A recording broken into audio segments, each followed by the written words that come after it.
मी पूर्ण प्लॉटमध्ये काटापिन घेऊन फिरते. जिथं पाणी पडत नाही का तिथे काटापिनेनं छिद्र पाडते, होल पाडते ना. तर चला आपण बघूया 3 नंबरच्या प्लॉटमध्ये कुठं पाणी पडायलं, कुठं पाणी नाही पडायलं. काटपिण्यानं होल पाडायचे तर म्हणजे काटपिण्यानं होल पाडले ना हे कलिंगड उघडे पडले तर त्याला झाकून ठेवावं लागतं. पानं कलिंगडे एका साईडला 3 लागले तर तिन्ही उघडे पडले तर आणि डुकर यायला 2च वाट आहे म्हणून काय करते याला असं झाकून ठेवते. म्हणजे काय होईल, डुकराला दिसणार नाही. काटपिण्याने घेऊन होल पाडायचे आपल्याला. मी पाहते कुठं पाणी पडायलं आहे, कुठं पाणी पडणं, तर होल पण पाडते मी.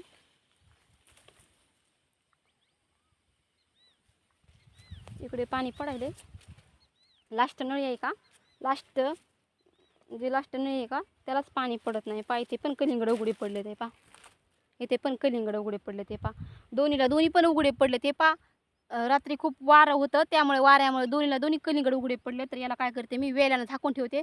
म्हणजे काय होणार, हे डुकराला दिसणार नाही. वेल हे पा असं वेल्यानं झाकून ठेवावं लागेल. म्हणजे काय होईल, हे कलिंगड डुकराला दिसणार नाही. म्हणजे डुकराला दिसणार नाही कलिंगड. तरी पण व्यवस्थित झाकावंच लागतं याला, म्हणजे कारण की याला धबा पडू नये म्हणून. याला गवत आणावं लागेल, गवत टाकावं लागेल वरती.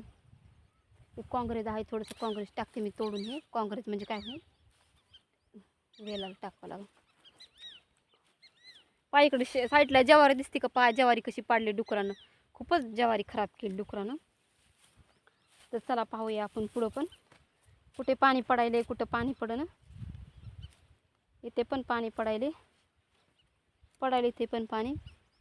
जिथं पाणी पडणं का तिथं काटपिणीनं होल पाडायचं आहे. पाकुळी किती सुंदर गेली पाहिली का तुम्ही, पाकुळी फुलपाखरू. आता खूप ऊन तापले, मला पण आता फिरायचा कंटाळा आलाय. हे पाय ते पण साडी लावलेली मा, हे पण इथं डुकरामुळं डुकर येते म्हणून इथं. इथे पण पाणी पडायले, ते पण पडायले. फक्त पाणी इथं पडणं, तर हे पायचं पाणी पडणं. तर आपल्याला काय करावं लागेल, याला होल काटपिणीनं होल पाडावं लागेल. कारण की इथं खूपच पाणी कमी पडायले. काटपिण्यानं काय करते, इथे होल पाडते. म्हणजे काय होईल, पाणी फुल पडन. इथे पाणी पडणं पाय की आता चालू झालं इथे पाणी. म्हणजे काय होईल, हे पाणी कलिंगडाला पडते पण आणि खूप छान पण आहे पा. अजून एक होल पाडते म्हणजे जास्त पाणी पडन इथं. याला पाणी कमी पडायले पा. ही पाणी पडायला आता खूप छान पाणी पडायले. तर म्हणजे यावरती पाला झाकते. म्हणजे कसं होईल, ते पाणी वरी उडणार नाही. वरी जर उडलं तर मग ते काय होईल, काळ्या रानामध्ये पाणी पडन. आपल्या कलिंगडाच्या वेलापाशी पाणी पडणार नाही. इथूनच लाईट गेलेली पहा, किती खालून दिसते लाईट. पहा इथे लाईट आहे, पहा हे आपल्या प्लॉटमध्येच लाईट गेलेली. इथूनच लाईट गेलेली आणि खूप खाली वायर पण आहे. खूप भीती वाटते इथं, यावं वाटत नाही मला, भीती वाटते. इथे पण पाणी पडणं, इथे पण होल पा. हे पा इथे पण पाणी पडणं पा. पूर्ण सुकून गेलेत वेल. हे पा पूर्ण सुकून गेलेत वेल. याला अजून मी होल पाडते, काटपिण्यानं होल पाडते.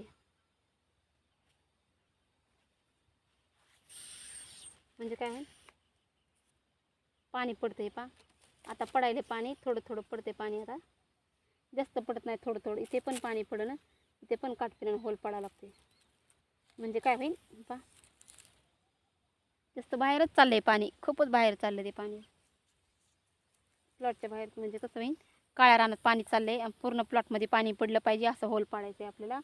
पण काय माहिती का, इथे पण पाणी पडणं. ही पूर्ण 1 नंबरची आहे का नळी, 1 नंबरची आहे का, तिथे पाणी पडत नाही जास्त. तिथं पाणी पडत नाही. आता पडते पाणी. आता होल पाडले, आता याला पाणी पण पडते. आणि पहा इकडं कलिंगडची साईज पण पहा किती छोटाली वाटते का तुम्हाला. खूप छोटाली साईज आहे, कारण की याला पाणी कमी पडायला त्यामुळं.